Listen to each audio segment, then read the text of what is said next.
Welcome to a retro gaming pickups video. What you're about to see was amalgamated from charity shops quite some time ago, and then a couple of items from the Kirkby Sales and Exchange whip around last weekend. I actually had a GoPro that I never used with chest harness, traded it in for some credit, and picked up something really interesting that I've never actually seen in the flesh. Let's go.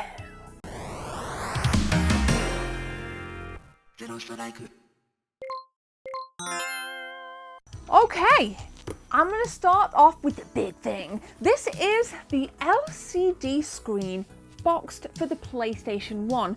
5-inch LCD screen here. It says the actual size as well.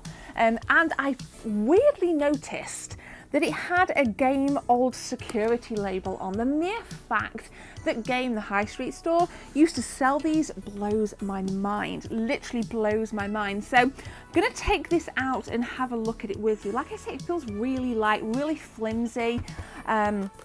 Never had one, never actually seen one in person, which is kind of weird considering the amount of stuff in this lady lounge. Let's have a look. So, to be fair, guys, box is pretty neat inside. That's actually pretty neat, if I do say so myself. Here it is. Here it is. Wow, that feels pretty much almost nothing. What? That doesn't even look used to me. Wait. Is it brand new? No. Ooh. At first, I thought it was actually sealed. Let's have a look. So this goes on the smallest PS1, not the original base model, but the smaller PlayStation 1, kind of like the size of the PlayStation Classic, if you would. That, ladies and gentlemen, is in remarkable condition. It even has the screen protector on it. I don't think that's been used. I'm not joking. I do not think that has been used. So I am really stoked with that. In case you don't know what it is, you plug it into the back of the smaller PlayStation 1 console. It is a 5-inch screen. You can literally sit on your lap, if you wish, in bed playing your PlayStation 1 games. I've always wanted one, and I've never really come across one in a decent enough condition. So I'm really stoked with that. Like I said, it's still got the protective film over the screen right there. I'll show additional footage, guys. But yeah, pretty darn stoked. If you've got one, let me know. And if anybody could tell me how much they retailed for when they were released, I would be greatly appreciative. All right, we've got some games then. Like I said, a couple of things again from Nina's that were in with trade, and then just a whole heap of charity shop stuff there. I was quite fortunate, I think, to find predominantly PlayStation Portable games. Now here I have an unboxed copy. I say unboxed, it is boxed in theory. Nights into Dreams on the Sega Saturn. This game always intrigued me with its bright popping colour palette and kind of very similar to like a side scrolling shoot 'em up almost, with traits of Sonic the Hedgehog, weirdly, kind of like flying through rings. Really interesting game, really nice title to own on the Sega Saturn, and weirdly one that I don't own in my modest Sega Saturn collection. So I'll probably try and find the large box for this. As I said, got manual here, and then the game cartridge. Game cartridge? What is wrong with me? The disc itself. The next bunch of stuff are all kind of charity shop pickups. Got me a copy of Resident Evil 6 on the PlayStation 3, 95 pence. I kind of figured, I don't know what I figured, if I'm honest. I kind of figured 95p, if I give it away, I give it away. Definitely the game that let the entire Resident Evil franchise down. Started to dip a little bit at 5, sank at 6, and definitely started to peak again with the release of Resident Evil 7. So hyped for Resi 8. And of course we get to enjoy a Resident Evil 3 with the remaster this April. So 95p. Okay, moving on, continuing then. Lots of PSP here then. Picked up Metal Gear Acid. This is complete.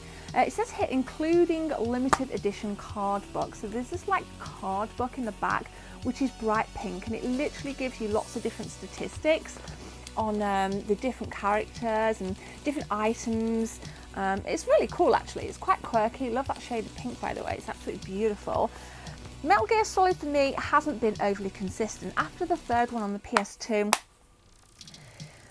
I pretty much lost interest. I had like peaks and droughts with Metal Gear Solid 4. Never played Acids, hence me kind of like wasting 95p, but nonetheless, I'm kind of hoping you guys can kind of plug some gaps in my knowledge here and let me know what you guys think to the experiences if you've played them.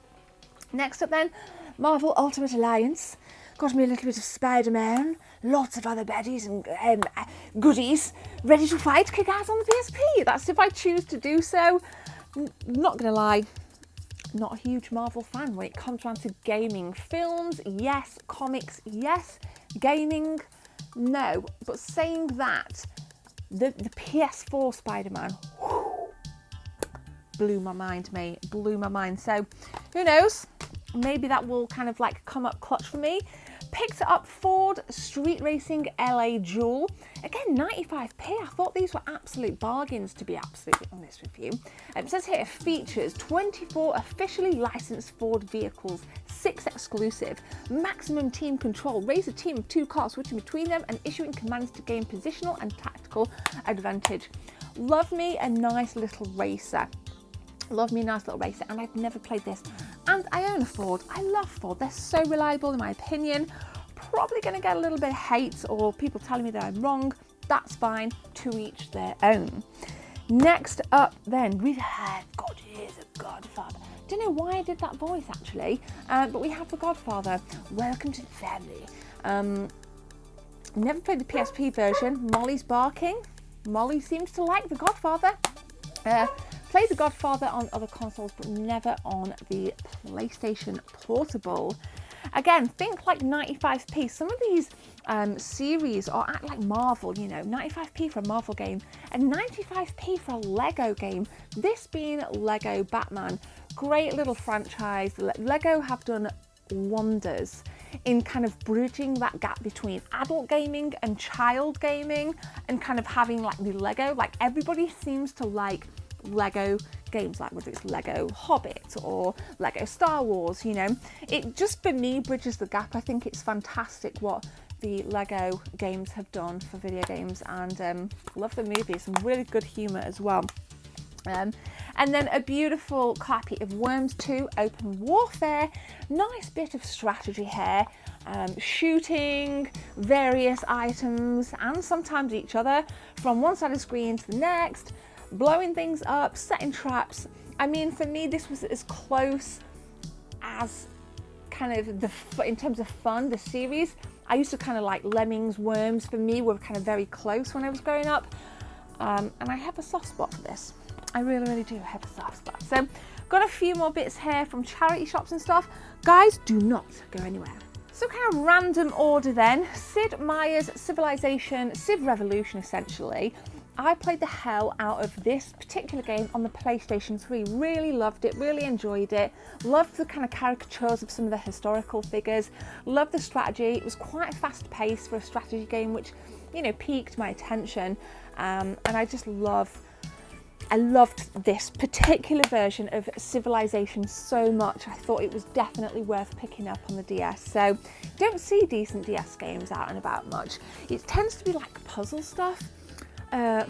Which I'm not fussed about in the slightest, but this bad boy, I'm on it. Next up then is an OG Xbox title. I've got a couple. Let's do OG Xbox next. We'll start with Star Wars The Clone Wars. Again, this is a Star Wars release that isn't as familiar compared to something like The Force Unleashed, for example. So I'm really looking forward to diving into this. I think on the whole, if you kind of look back at the chronology of Star Wars video games, again, there's been a lot of inconsistency, and I kind of don't know what to expect with this one, if it's going to kind of really going to enjoy it, or I'm absolutely going to hate it, or it's just going to be one of those shelf fillers that I just go, like kind of launch on the shelf after I've played it. But you know what? 95p, not going to argue. Next up then, couple of Unreal games. Unreal Championship 2 and Unreal 2 The Awakening. 95p a piece. Not too shabby. Again, games you don't see out and about as often in charity shops. CEX, yes. Charity shops, 9. So I kind of always get excited when I see stuff in charity shops that aren't like your normal FIFAs or, you know, FIFAs. So yeah, pretty gnarly, pretty darn gnarly. And then some more PSP games, got a Wii title and a decent PlayStation 2 title here. We got Sonic Rivals, PSP. We've got Lego Star Wars 2, the original trilogy. Again, similar with Batman really.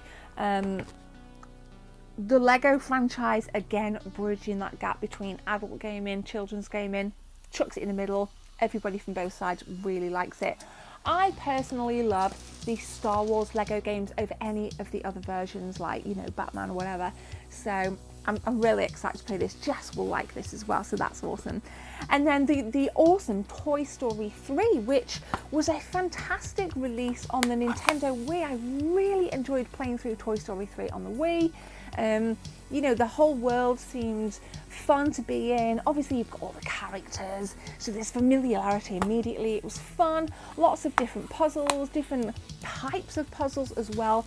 Didn't feel monotonous, really enjoyed Toy Story 3.